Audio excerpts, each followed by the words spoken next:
VAT investigation বিষয়টা কি? আমার এই অ্যাডভাইসটা বোথ অ্যাকাউন্টেন্ট এবং ক্লায়েন্টদের প্রতি। একটা ভয় লাগছে দাদা, আপনি যে মন্তব্যটা করলেন, আপনার যাদের কথা বলেন যে অ্যাকাউন্টেন্টরা ব্যাংকটা না দেখে, রিসিপ্টটা না দেখে সাবমিট করছেন, তারা তো পেশাগত দায়িত্বটা পরিপূর্ণতার সাথে সাধন করছেন না। এই জন্য আমি বললাম যে আমি কিছুটা হতাশ ইউকে সিস্টেমের উপরেও। এইখানে অনেক রেগুলারিটরি অব্লিগেশনস থাকা উচিত ছিল।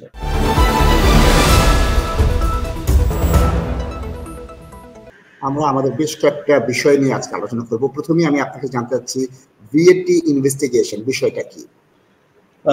এটা একটা বার্নিং ডিপার্টমেন্ট ভাই। আসলে আপনি জানেন যে প্রথমত ভিএটি হলো ভ্যালু অ্যাডেড ট্যাক্স। তার মানে হলো কিছু কিছু প্রোডাক্ট বা কিছু কিছু সার্ভিস যখন আপনি একটা থ্রেশহোল্ডের উপরে যান, ফর এক্সাম্পল আপনার ইয়ারলি টার্নওভার যদি মোর দেন 85,000 পাউন্ড হয়, তাহলে বাই ল কিন্তু আপনাকে ভিএটির জন্য রেজিস্টার করতে হয়।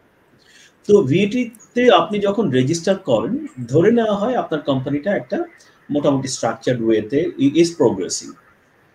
তো ভিএটি যে ইনভেস্টিগেশন, সেটা প্রায় দেখা যায় যে আমাদের যে বিজনেস এন্টারপ্রেনাররা আছেন এর নিয়ে খুব চিন্তিত থাকেন যে কেন আমি একটা ভিএটি থেকে লেটার পেলাম, আমি কেন আমাকে ভিএটি অফিস এটা জানতে চাচ্ছে, ওটা জানতে চাচ্ছে। তো এই বিষয়গুলো কিন্তু আসলে একটু এক্সপিরিয়েন্সড এবং শক্ত হাতে ডিল করতে হয়, না হলে VAT investigation can be very complex এবং এটা কিন্তু can ruin the quality time of the owner of the accountant, এবং এটা কিন্তু আপনার end up with penalties, interest and so on. তো ভিএটি ইনভেস্টিগেশনটা হলো যখন ভিএটি অফিস আপনার কাছে কিছু একটা জানতে চায় যে তোমার ভিএটি ফর এক্সাম্পল গতবার এরকম ছিল, এবার এরকম কেন, বা তুমি গতবার দিয়েছো 10,000 pound, now you paying 5,000 now।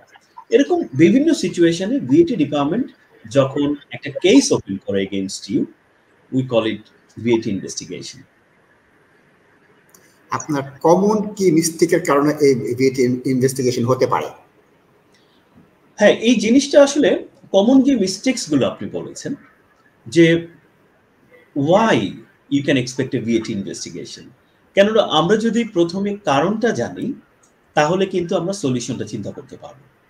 তো যারা প্রোগ্রামটা দেখছেন বা পরে দেখবেন তাদের উদ্দেশ্যেই বলা যে আপনারা যারা কমিউনিটিতে ব্যবসা করছেন এবং ভ্যাট রেজিস্টার্ড, কয়েকটা বিষয়ে আপনাদেরকে কেয়ারফুল থাকতে হবে, এবং আপনারা যদি কেয়ারফুল থাকেন তাহলে আপনারা এই ভিএটি ইনভেস্টিগেশনের ব্যাপারটা কিন্তু কাটিয়ে উঠতে পারেন। তো প্রথমেই আমাদেরকে চিন্তা করতে হবে যে কোন কোন জিনিসগুলো আমাদেরকে নজরে রাখা উচিত যাতে আমরা ভিএটি ইনভেস্টিগেশনের কবলে না পড়ি। ফর এক্সাম্পল, আপনি অনেক বেশি ইনপুট ভিএটি ক্লেম করছেন, তার মানে হলো যে আপনার ভ্যাট রিটার্নে আপনি ভ্যাট ক্লেম করছেন। স্বভাবত এইচএমআরসি ধরে নেয় আপনি ভিএটি রেজিস্টার্ড হলে ভিএটি আপনি পে করবেন, আনলেস আপনি অ্যাপ্লিকেশনে বলেন যে আসলে most of the time you will claim the VAT. সেরকম সিচুয়েশন না হলে এইচএমআরসি ধরে নেয় আপনি ভিএটি পে করবেন, কিন্তু যখনই আপনি ক্লেম করতে যান তখনই কিন্তু সিস্টেম এটাকে ফ্ল্যাগ করে। তার মানে যখন আপনি ভিএটি ক্লেম করছেন স্বভাবত কারণেই সিস্টেম এটা ফ্ল্যাগ করে, এবং একটা ভিএটি ইনভেস্টিগেশন পাওয়া কিংবা এক্সপ্লানেশন লেটার পাওয়ার কিন্তু খুবই সম্ভাবনা থাকে। তো সেই ক্ষেত্রে যারা ভিএটি ক্লেম করছেন অবশ্যই কেয়ারফুলি ক্লেম করবেন, এবং যারা প্রথমবারের মতো ক্লেম করছেন, আমি রিপিট করছি, যারা প্রথমবারের মতো ক্লেম করছেন, আমার এই অ্যাডভাইসটা বোথ অ্যাকাউন্টেন্ট এবং ক্লায়েন্টদের প্রতি, অবশ্যই প্রত্যেকটা রিসিট যেটা থেকে আপনি ভিএটি ক্লেম করছেন, প্রত্যেকটা ইনভয়েস কপিটা যাতে আপনার কাছে থাকে, ইদার ডিজিটাল ফরম্যাট অথবা paper format. Most of the time যেটা হয়েছে যে আমরা অনেক সময় না বুঝেই ক্লেম করি, এবং সেক্ষেত্রে কিন্তু এই ধরনের সিচুয়েশনটা ক্রিয়েট হয়, এবং এইচএমআরসি যখন প্রুফটা দেখতে চায় তখন অনেকেই কিন্তু সেই প্রুফটা দেখাতে পারেন না, এবং ফলশ্রুতিতে সেই কোয়েরিটা বিকাম অ্যান ইনভেস্টিগেশন। তাহলে প্রথম বিষয়টা হলো আমরা যখন ইনপুট ভিএটিটা ক্লেম করব, we have to be careful যে আমাদের যাতে রিসিটগুলো হাতে থাকে। সেকেন্ড পয়েন্ট হলো আমাদেরকে দেখতে হবে ইন্ডাস্ট্রি অ্যাভারেজ। ফর এক্সাম্পল, আপনি যে পোস্ট কোডে বিজনেস করছেন, ধরে নিচ্ছি আপনি একজন ইন্ডিয়ান রেস্টুরেন্টের মালিক এবং আপনার সেই পোস্ট কোডে আরো 10টা রেস্টুরেন্ট আছে। তো ওরা কিন্তু জানে যে বাকি 10টা রেস্টুরেন্টে কেমন সেলস হচ্ছে, কেমন ভিএটি যাচ্ছে। এখন আপনি সেম পোস্ট কোডে বিজনেস করার পরেও যদি আপনার ভিএটি পেমেন্টের পরিমাণটা ভ্যারি করে টু মাচ বা ভ্যারি করে মোর দেন 10, 20, 25%, এইটাও কিন্তু একটা সন্দেহের জন্ম দিতে পারে। তো আপনাকে মনে রাখতে হবে আপনার পোস্ট কোডে যারা বিজনেস করছেন তাদের সাথে যে কমন ইন্ডাস্ট্রি অ্যাভারেজটা আছে সেখানেও যাতে আপনার একটা মিল থাকে। এখন আপনার কাছে আবার একটা প্রশ্ন আছে দাদা, আপনি বলছেন যে একজন যখন ক্লেম করবে তার অত্যন্ত সাবধান থাকতে হবে, রিসিপ্টটা রাখতে হবে। এখন একজন ক্লায়েন্ট যখন এটা কোনো অ্যাকাউন্টেন্ট বা বুককিপারের মাধ্যমে করে তাকে তখন তো অ্যাডভাইস করা হয় যে এটা রাখেন আপনি, তারা তো রিসিপ্টটা দেখেই তো এই অঙ্কটা বসায়, তাই না? এর আসলে তো ক্লায়েন্ট অলরেডি পেয়ে যাচ্ছেন। না, কিন্তু ভাইয়া আমি আমার প্র্যাকটিক্যাল এক্সপিরিয়েন্স থেকে বলছি যে মাঝে মাঝে এমনও আমরা দেখেছি যে অ্যাকাউন্টেন্ট ব্যাংক স্টেটমেন্ট চেক না করে ভিএটি সাবমিট করে দিয়েছে। তো আসলে এইটা যে কত বড় একটা রিস্কি, এবং you are just playing with fireballs. এবং এটা আমি অনেস্টলি আপনাকে বলছি, আপনার মাধ্যমে দর্শকদেরকে বলছি যে ভাববেন না যে আপনি যা কাগজপত্র দিয়েছেন সব অ্যাকাউন্টেন্ট সেটা দেখছে। হয়তো সবার দেখার মতো সময় নেই কিংবা ওই পরিমাণে স্টাফ নেই। কেননা আমি জানি এবং আমার কাছে এভিডেন্স আছে যে অ্যাকাউন্টেন্ট সাহেব ব্যাংক স্টেটমেন্ট না চেক করেই ভিএটি রিটার্ন সাবমিট করেছেন এবং ভিএটি রিটার্নে যেই সেলসের পরিমাণ বলা হয়েছে ব্যাংকে তার থেকে বেশি টাকা ঢুকেছে। এবং স্বভাবত কারণেই এইচএমআরসি ওপেন দ্য ইনভেস্টিগেশন। এবং যেটা হয়েছে প্রকারান্তে এইচএমআরসি যখন ইনভেস্টিগেশনে এসেছেন তখন কেঁচো খুঁড়তে সাপ বের হয়েছে।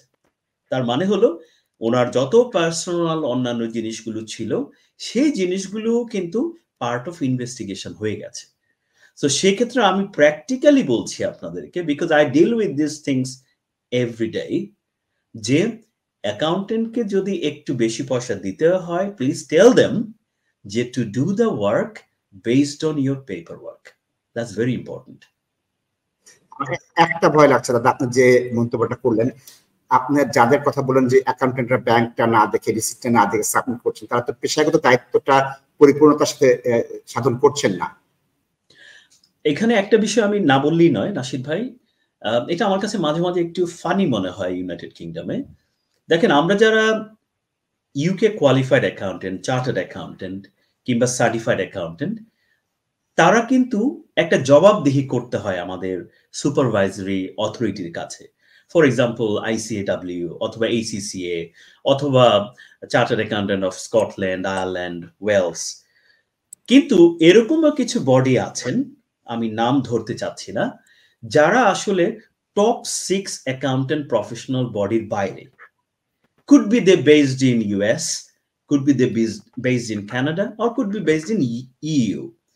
তাদের লাইসেন্স নিয়েও কিন্তু অনেকে প্র্যাকটিস করেন, কিন্তু তাদের জবাবদিহিতাটা কিন্তু আমাদের মতো নয়।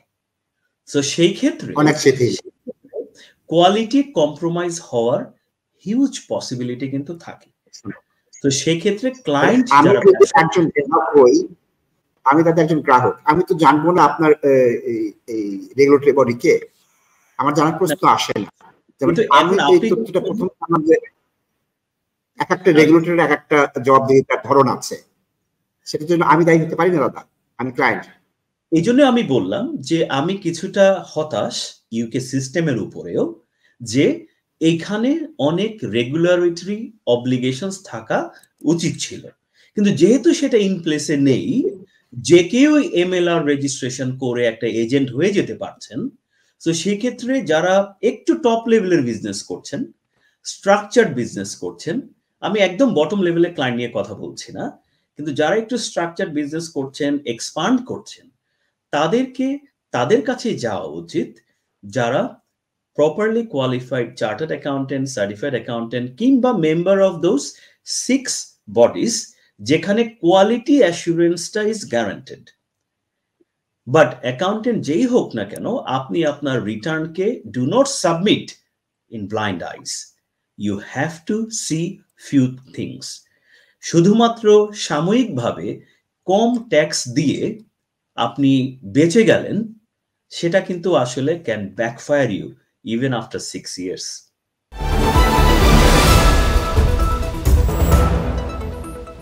Ultimate accounting and tax solutions, chartered accountants, business and tax অ্যাডভাইজার্সের দ্বিতীয় শাখা এখন লন্ডন ফরেস্ট গেটের আপটন লেনে। Sole trading, CIS, partnership, charity limited company, accounts হতে ফাইনাল সাবমিশন পর্যন্ত যে কোনো সেবার জন্য 2007 হতে আস্থার প্রতীক ultimate accounting and tax solutions.